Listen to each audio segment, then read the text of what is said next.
Okay, everyone. So we should be live. Just let me check that the technology is working and then we can get going. So you're very, very welcome. And if you were joining us live, you should be able to see my screen, which should say IELTS Key Principles, and you should be able to hear my voice. But just let me double check that the technology is working okay.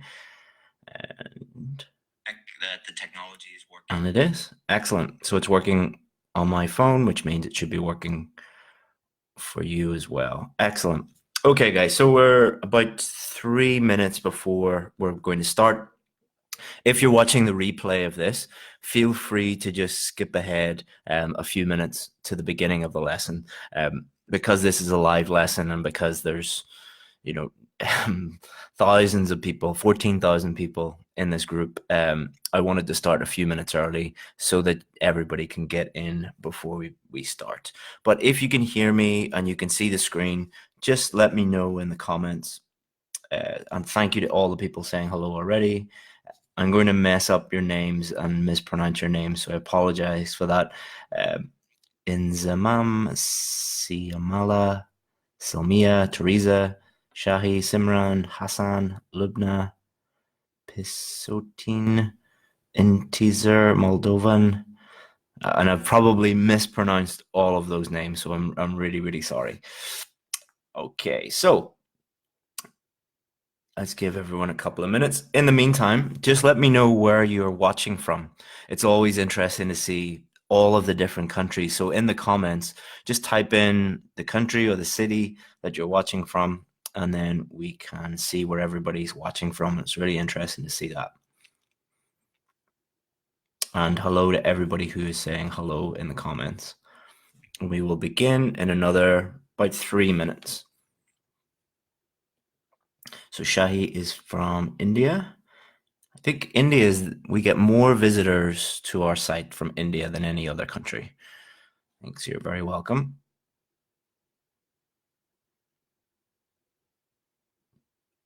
Let's see where other people are from. Aziz is from Pakistan. Yeah, we've got millions of people visit our site from Pakistan. Algiers, Jeddah,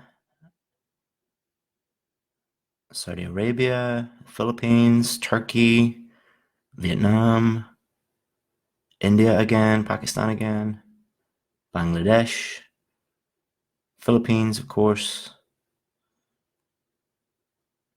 Hyderabad in Pakistan, Israel, all over the world, Karachi, excellent, Kazakhstan, wow. So yeah, we get visitors from nearly every country in the world. I think Greenland is the only the only country that we don't get visitors from. So it's always interesting to see where everybody's from. Excellent. Okay, so we'll begin in 1 more minute. Let's see where the rest of you guys are from. Papua New Guinea, Ghana, Hong Kong, Dubai, Zimbabwe, Bangladesh, Hong Kong again. Recently got a lot of people wanting to do the IELTS test from Hong Kong. I wonder why. Indonesia, New Delhi, Philippines, Iraq. Excellent. So you're all very, very welcome. And we will begin in 1 more minute.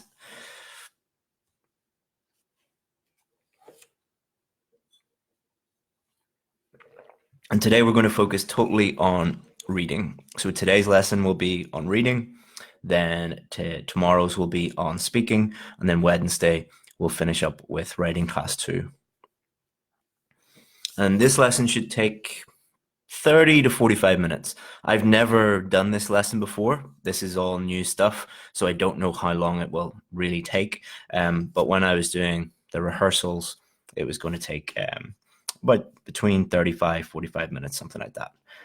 Vietnam, hello. My wife is from Vietnam, so you're very welcome. Cameroon, New Delhi. You see Libya.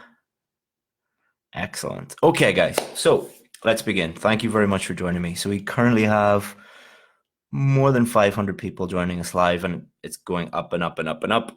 So let's get going.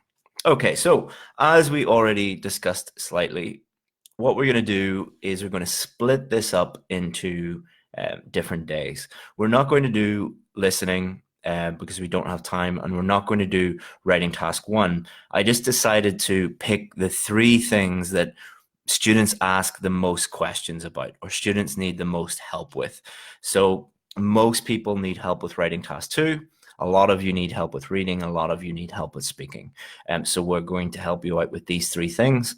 Today we'll totally focus on reading, and then tomorrow at the same time speaking, and then on Wednesday writing task two. So what are we going to focus on in this lesson? So what particular things are we going to look at when it comes to helping us improve our reading? And overall, what we're going to do this week is give you the key principles. So there's so much like confusing information out there. There's a huge amount of information out there on IELTS. And what I'm going to do is make it very, very clear and easy for you to understand and save you a lot of time by helping you understand these key principles. Because I know IELTS is a challenge for many of you, and getting a high score is a challenge, but it's not as complicated and not as difficult as you think. What my goal is at the end of this lesson, you will look at this and think, reading is much simpler than I thought. And if I do these things, I'll be able to improve my reading. So first of all, we're going to look at essential reading skills. Then we're going to look at how to improve our vocabulary. Vocabulary is extremely important for improving our reading scores. Then we're going to give you some reading strategies. So there's a difference between skills and strategies. And then we're going to help you practice strategically. So we're going to put it all together. So we're going to give you a practice technique that I've never shared before that is going to help you practice your strategies, your skills, and improve your vocabulary all at the same time in a very efficient, productive way. So how do we answer an IELTS reading question? So before we go, a lot of you are asking questions in the comments. That's great. What I'll do is I'll give you some time at the end of this lesson to allow you to ask any questions, and I'll answer them for you. What I want to do is focus on teaching the lesson first. So let me teach the lesson first, and at the end we can answer any questions you have. So the key principles that we're going to talk about when it comes to reading are reading skills, vocabulary, and reading strategies. So in order to improve our reading scores, we need to improve these three things. We need to improve our reading skills, our vocabulary, and our reading strategies. And we'll talk about what these are, how you can improve them, and then how to practice them strategically at the end of this lesson. So reading skills. The two that everybody talks about are skimming and scanning. So many teachers claim that skimming and scanning are the secret to getting a good score. Ask most students and they will say the same. So if you go into most IELTS classes or go onto YouTube or look at IELTS websites and you Google, how can I improve my reading? Most of them will talk about skimming and scanning. And if you ask most students, how do you improve? Most of them will say skimming and scanning. So you're wrong, and those teachers are wrong. Skimming and scanning are important, but they're just a small piece of the puzzle. And the problem is that most students and even some teachers don't really understand what they actually are and how they help you improve. So if you ask students how it actually helps them, 99% of them will be unable to give you an answer. They are important, but you need to understand what they are and how they can help you. So in order to teach you what skimming and scanning are, I want you to imagine that I want you to find the McDonald's here in Times Square in New York. If you've never been to New York, you've probably heard of Times Square. It's where all the tourists go in New York. And there is a very famous McDonald's there, as you can see here on the left. So what I want you to imagine is instead of doing a reading question where you're trying to find the answer, I'm setting you this challenge to find McDonald's in Times Square. So that's the reading question. So imagine you're flying over the New York area, the east coast of the United States, and you're flying over here, and this is not New York, this is New Jersey. Here in the middle, we have Manhattan, which is part of New York. And we are just looking quickly out of the window of our airplane or our helicopter to try and get the general meaning of what's going on. And so we can't go here and then here. Let me get my little laser pointer. If I wanted to find the McDonald's in Times Square, you wouldn't go to every building here or go, let's check this building and then this building and then this building and then this building and then this building. That would be a really inefficient way, and you would waste a lot of time if you wanted to find the McDonald's in Times Square. So the first thing you would do is just look out the window and try and understand generally where you are. And this is what skimming is. When you look at a passage, you're not reading every word in the same way that you wouldn't read or look at every building or look at every street. You're first understanding generally where you are, generally what's going on. And that's all skimming is. Then you're trying to find the specific location, the area that the McDonald's is in. And it's right beside a building with a green roof. So again, you wouldn't go to this building, then this building, then this building, then this building. You would quickly scan and try and find the building with the green roof. And here we go here. And that is what scanning is. You're not looking at everything. You're trying to find one location, and that will help you find the area where the correct answer is. So the scanning does not find the correct answer. It finds the location of the correct answer. Skimming does not help you find the correct answer. It just gets you to generally understand what is going on. So neither of these help you find the correct answer, but they do help. Then what you need to do, imagine this is you need to look at Times Square closely and try and find the McDonald's. And here it is on the right here. So this is something that you should remember. Skimming helps you understand generally what is going on. Scanning helps you find the location, but close reading, another skill, helps you find the correct answer. So just to re-emphasize this, skimming can help you understand the general meaning of the text, which is important, but it doesn't help you find the correct answer. Scanning can help you locate where the answer is, but not what the answer is. But the most important skill is actually understanding the text, the question, and making a decision about the answer, which is close reading.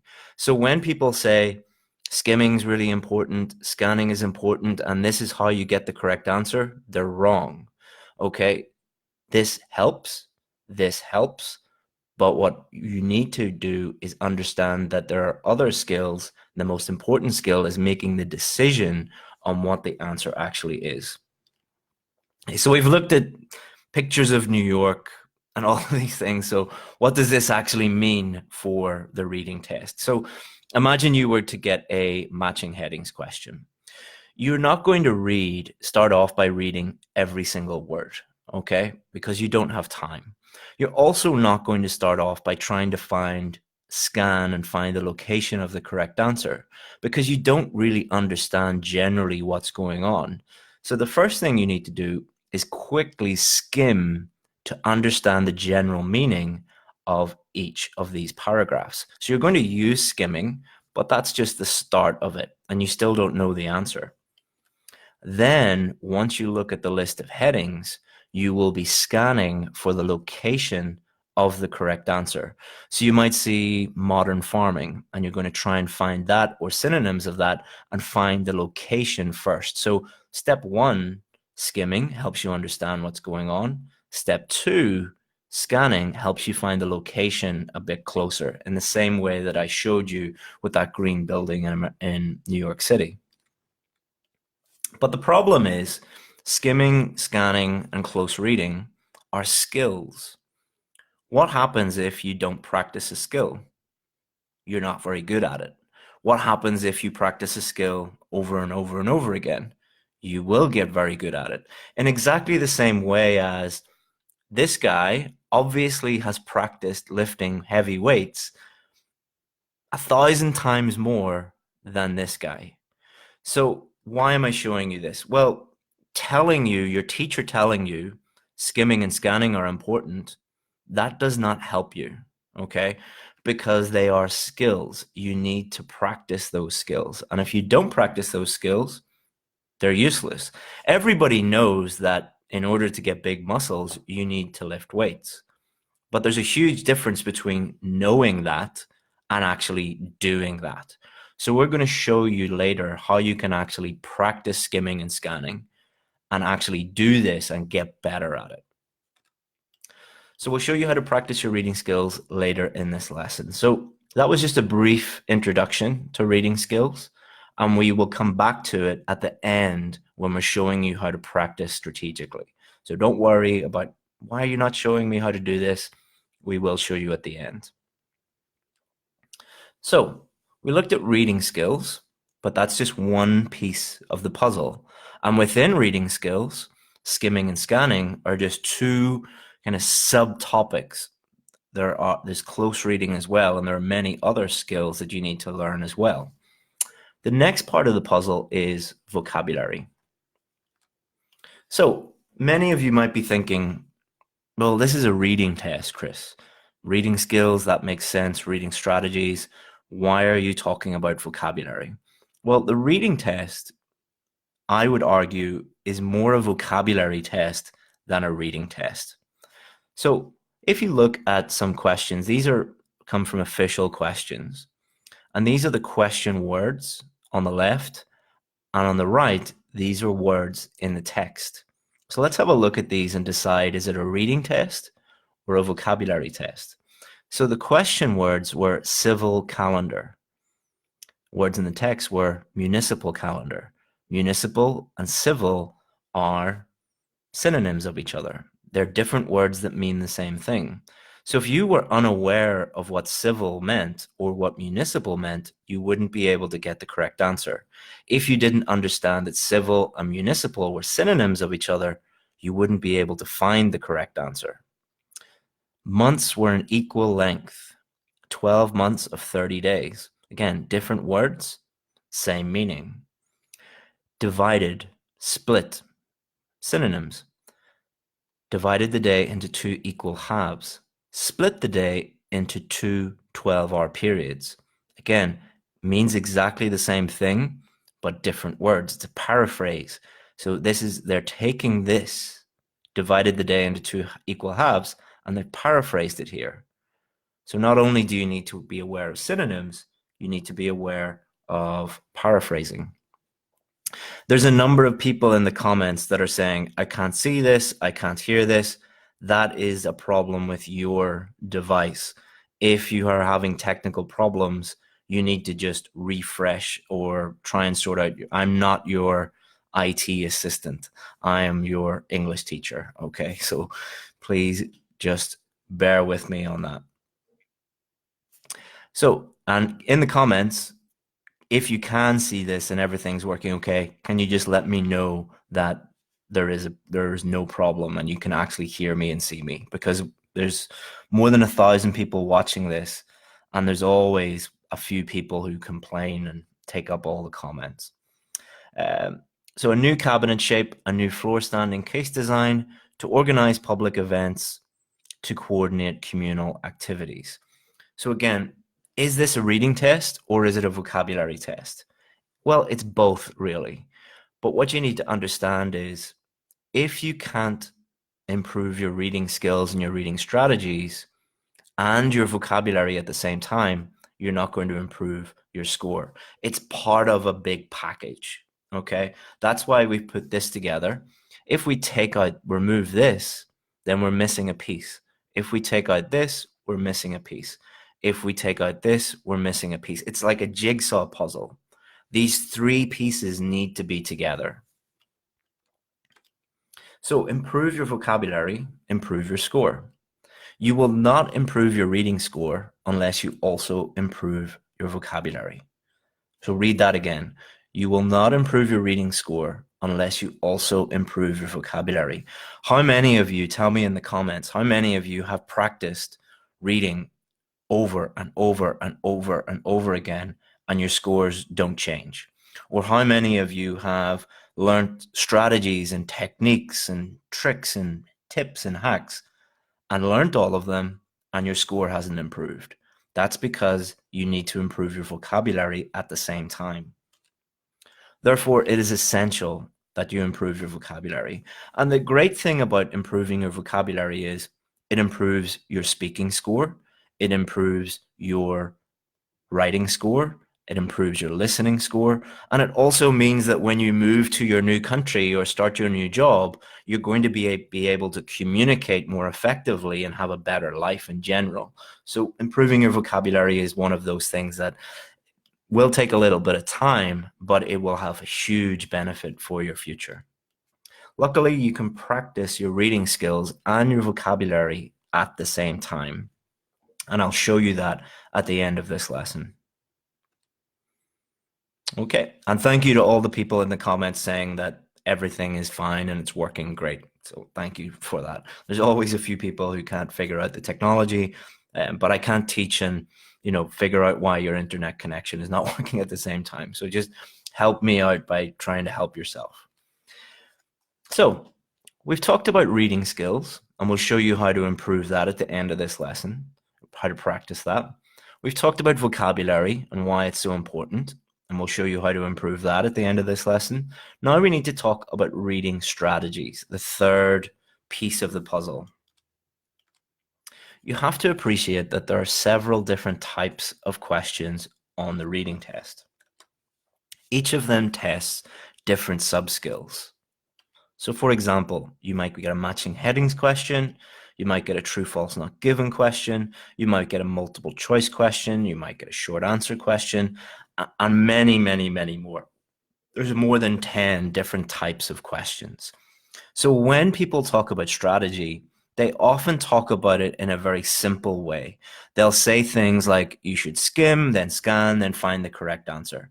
That does not work because all of these are different. They're testing different things. Therefore, you need a different approach for each of them. Each of these requires a different approach and a unique strategy. Again, many of you might look at that and think, oh, that means I'm going to have to learn different things for different questions. And yes, it's going to take you a little bit more time, but it's going to save you a huge amount of time and money because you're not going to fail the test again and again and again and again. So let's have a look at two of the most challenging questions, matching headings and true, false, not given. So we need to understand that matching headings is testing many different skills. The first skill that is testing is, can you understand the main idea of the paragraph? Can you differentiate between two or more similar headings? Can you scan to find location of possible answers? Understand synonyms and paraphrasing? And select appropriate answer based on all the information.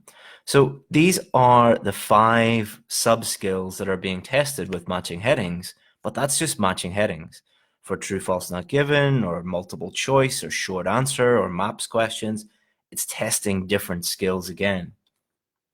So let's have a look at a strategy for matching headings. And each strategy that I develop, what I do is I look at the sub skills that are being tested, and then I adapt the strategy to take that into consideration and to make it easy for the students to find the answer and get the score they need. So number one, if this type of question is on the test, do it first. Why? Because the first thing you need to do with matching headings is skim the entire passage. So it is a very good idea to do this first because it's an efficient way of doing things. Don't look at the headings because they're going to confuse you, and you need to focus on the text. That will become clear why in a second. Read each paragraph to understand general meaning. Well, see, even English teachers make typos.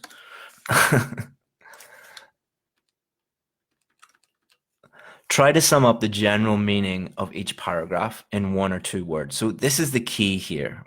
Let me get my pointer back. Number 4. So you're going to, don't look at the headings, look at each paragraph and try and write your heading beside each paragraph in 1 or 2 words. Okay, so you're going to come up with your own headings and then look at the headings for the first time and identify keywords within each heading. And then that becomes much easier to do because you have developed your own headings and then you can just match them with the headings that you have.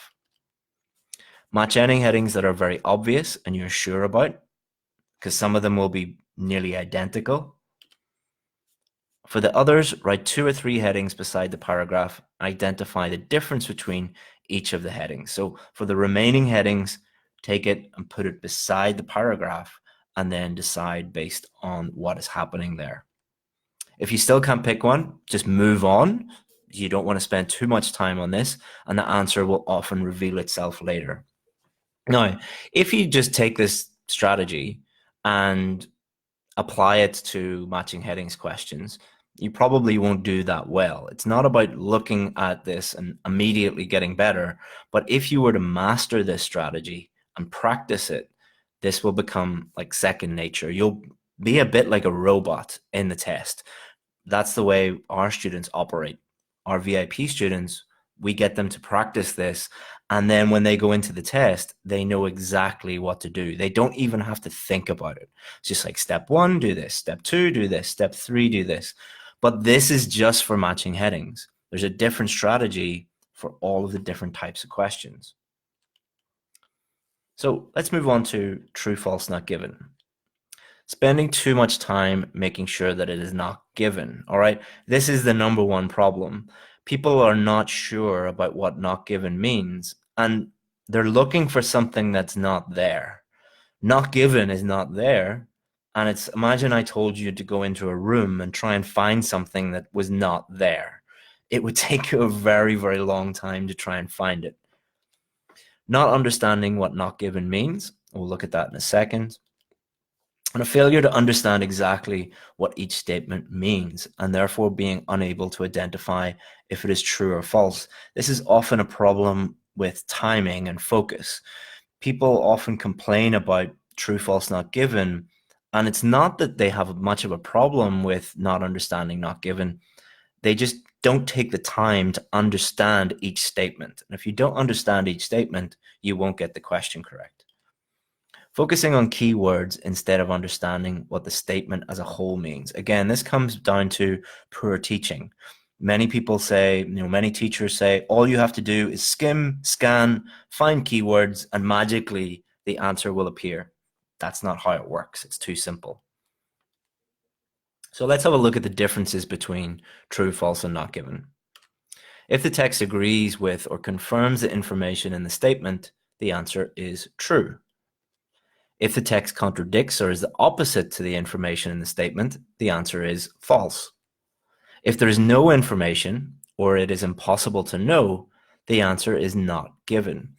So this is the one that causes the most problems. And what you need to do is have the confidence to say not given. Because if you don't have the confidence to say, listen, I can't find any information here, and or it's impossible to know, it's not given. What most people do is they'll look for over and over and over again, waste a lot of time, and then they'll be like, oh, I'm running out of time, and get really stressed out. But a good thing to do here is try and understand what these are, but then go and look at past papers and look at answers that are true, answers that are false, answers that are not given, and try and understand why they are true, why they are false, why they are not given. And if you do that exercise, especially when you do practice tests, you should be checking the answers after you finish, especially the wrong answers. So if you were, something was not given and you said it was false, look at the text, look at the statement, and think about why that is. And if you take the time to do that, then they become much, much easier. A lot of people are saying, please email me. I'm not going to email you individually, guys. I will send an email to everybody collectively, but I'm not going to be emailing people individually. There's more than 20,000 people that have signed up here. I don't have time to do that. Okay, so let's have a look at a strategy. Please stop putting your emails in the comments. I'm not going to be copying and pasting your emails individually into my Gmail. That's not going to work. Number one, always read the instructions carefully. If you don't read the instructions carefully, then you're not going to understand what to do, okay? So it's really, really important that you do that first. Read all the statements carefully. So as you can see, for true, false, not given, you're reading the questions first. For matching headings, you're reading the text first. So this is an example of two different questions, two completely different strategies. Trying to understand what the whole sentence means rather than simply highlighting keywords. If you just highlight keywords, you're not going to understand what the whole statement means. Try to think of synonyms that might be in the text. This will help you identify the matching part of the text. So this is going to help you with scanning, because as we've seen before, you are not. Why do people keep putting their email address in the comments? Please stop doing that. Do not put your email address in the comments. If you don't understand that, Jesus Christ, trying to think of synonyms that might be in the text. This will help you identify the matching part of the text. This is the reason why people fail the listening test. Like someone saying, do not write your email in the comments, and then 100 people do. Why do you think you're failing the test? Number 4, match the statement with the correct part of the text. Focus on the statement again, and then carefully read the matching part of the text to establish if it is true or false. Remember, the meaning should match that of the statement exactly if it is true. Number 6, underline the words that give you the answer, as this will help you focus and you can check back later. Number 7, if you can't find the answer, mark it as not given. If you can't find the answer, it probably means that the answer is just not there. Therefore, it is not given. And move on to the next question. If you're really unsure or can't find the answer, mark it as not given. So we've looked at strategy, we've looked at skill, we've looked at vocabulary. Now we need to look at putting it all together into one practice strategy. So like any skill, you need to practice reading in order to get better at it. However, just picking up a book and reading it is not enough. All right. So you shouldn't just pick up a book, start reading it, and think that you're going to get better at reading. That's not going to happen. We need to learn how to practice actively and strategically. So I've highlighted those two words, actively and strategically. By actively, I mean you need to do something while you are reading. Just passively reading is not going to help you. And you need to do it strategically by focusing on the 3 pieces of the jigsaw puzzle. So if we have a look at this, passive versus active reading. So passive reading is when you read and you don't really do anything. Active reading is when you read and you're doing something while you are reading. So most people only remember less than 10% of what they read. So if you just read something, you're going to remember about 10% of it.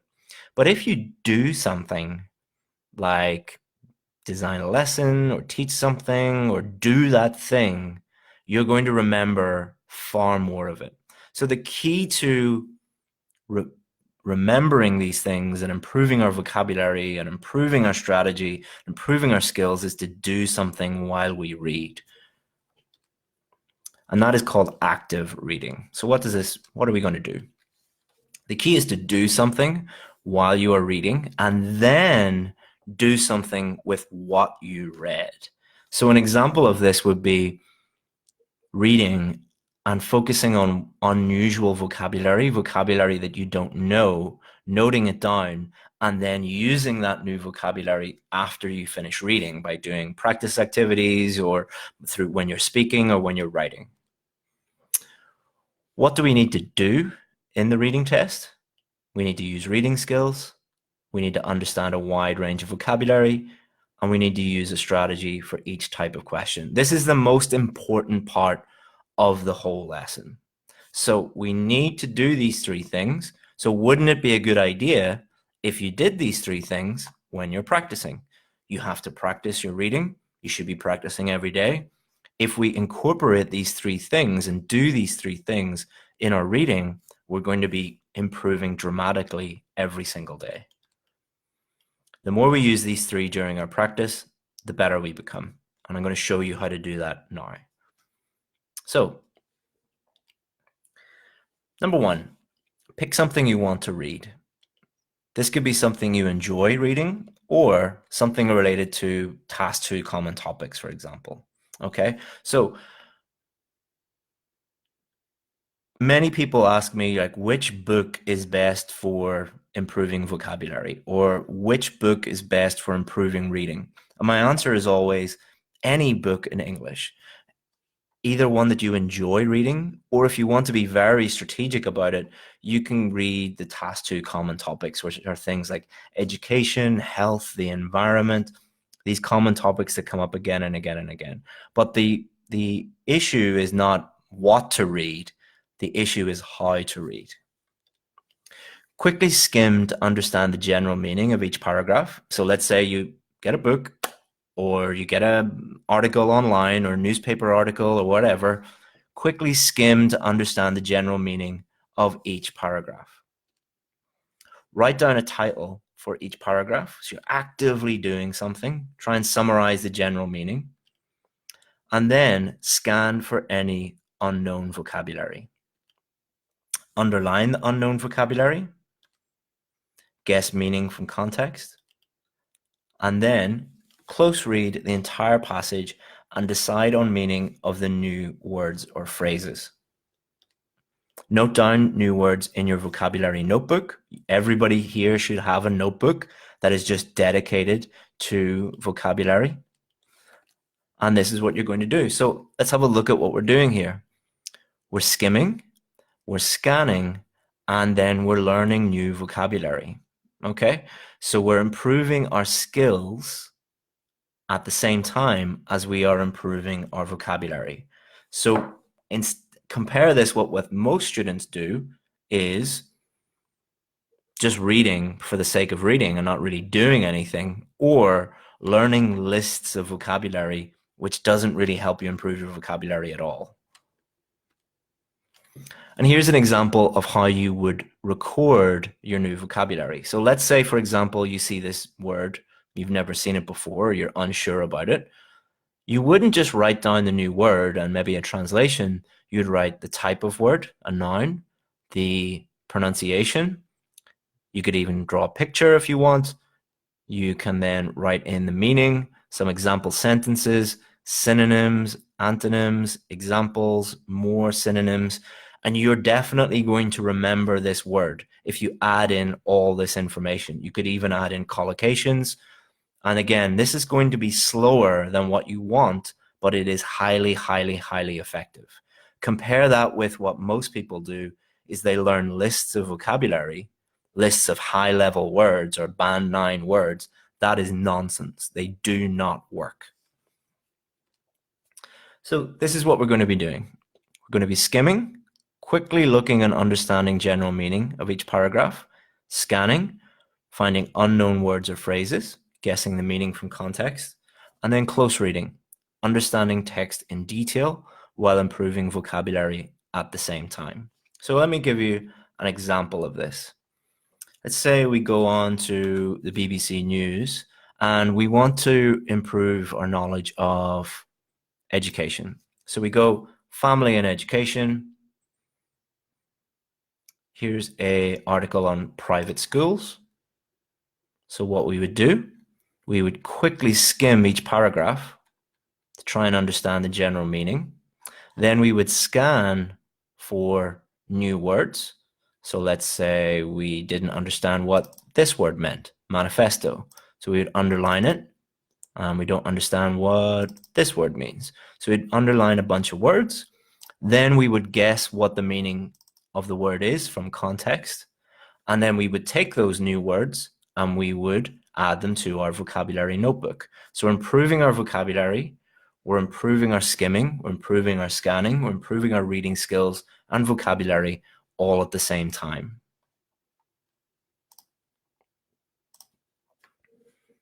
But that's just part of the puzzle. What we would do, let's say, and this is not a suggestion that you should follow. You shouldn't do like Monday, Tuesday, Wednesday, Thursday, Friday. This is just an example of what you could do. So on Monday, you could use that technique to help you improve your reading practice, your skills, and your vocabulary. Tuesday, Wednesday, Thursday. And then at the end of the week, you're going to do some practice tests, real practice tests. And that is going to help you with your strategy for each question and identify your weaknesses, because everyone has certain weaknesses when it comes to reading. So practice tests. Number one, get an official practice test. Don't use the practice tests from scam websites that give away or charge you for practice tests. The only sources that are real are Cambridge, the British Council, and IDP. Everything else is a fake test, and it's very, very misleading. So just use official practice tests. Number two, do the test as slowly as you like. All right. You're trying to master the strategies. You don't have to do them under exam conditions when you're learning these strategies, because your goal is not to do everything at the speed that you're going to be doing it on test day.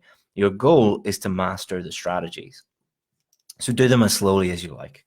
And then as you practice more and more, you will get faster and faster and faster until you're ready to do the test. The goal is to master the strategies first and build speed up week after week. And the most important thing, if you only take one thing from this lesson, is analyze your mistakes. A huge number of you email me every day and say, I keep failing my reading test over and over and over again. And I reply, well, when you look at your mistakes, what common things do you see? And nearly every student says, I've never done that. The evidence as to why you are failing is in your mistakes. Treat each mistake as gold, as like a diamond that is going to lead to your improvement. Why did you get each question wrong? Work on improving your weakest areas. So that could be spelling, could be timing, could be strategy, could be vocabulary. I don't know what your weaknesses are, but I guarantee that you do have some weaknesses. Or it could be particular question types. Imagine you look at your mistakes, and every time you do true, false, not given, you're getting them wrong. You need to focus on that area. Or imagine you look at your mistakes and it's only spelling mistakes. You need to work on your spelling. So we're thinking very, very, very strategically about this.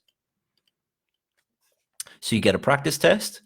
This is going to help you improve strategy and establish weaknesses. Then analyze your weaknesses. Why did you get each question wrong? And then improve weaknesses. Turn weaknesses into strengths. Remember, tips and tricks are not going to work. There is a lot of information there. And don't worry, I have all of your email addresses and I'll email this out to you. You don't need to write your email address in the comments. I'll email this lesson out to you so you can review it and look at it again. I will be deleting it at the end of the week though. But tips and tricks are not going to help you. I know you want tips and tricks because they're easy and you don't want to do the hard work. Nobody does. But which is more hard work? Using tips and tricks and failing the test over and over and over again, or doing the work that you need to do now and passing next time? It's a lot cheaper too. My strategy will take time and hard work, but it will save you a huge amount of money, time, and stress. It is expensive to fail the IELTS test. It is time consuming and it is very, very stressful. So you think that you are saving money, saving time, saving stress by looking at tips and tricks, but it's like watching TV and eating pizza is really nice, but it is not very good for your long-term health. You have to think about the difference between short-term things that are nice and long-term things that require a bit more work, but will have a much bigger payoff in the end. So, what did we do today? We looked at essential reading skills. We looked at improving our vocabulary, and we looked at reading strategies. And finally, we looked at practicing strategically, putting it all together. So just to summarize here, you need to improve your reading skills, you need to improve your vocabulary, and you need to improve your reading strategies. If you practice, and by practice, I don't mean doing lots and lots and lots of practice tests. That is useless. All right. Unless you think strategically about it and you actively practice and you practice strategically, that's just a waste of time. I'm not saying all you need to do is practice, because that's not useful advice. You need to improve your reading skills, improve your vocabulary, and improve your strategies for all questions. And then strategically practice to improve these three things. You're going to see massive impact on your scores. And those are the key principles. It doesn't get any more fundamental than that. So, your task, what I would like you to do, number one, just pick one article to read online. Doesn't matter what it is, just pick something in English.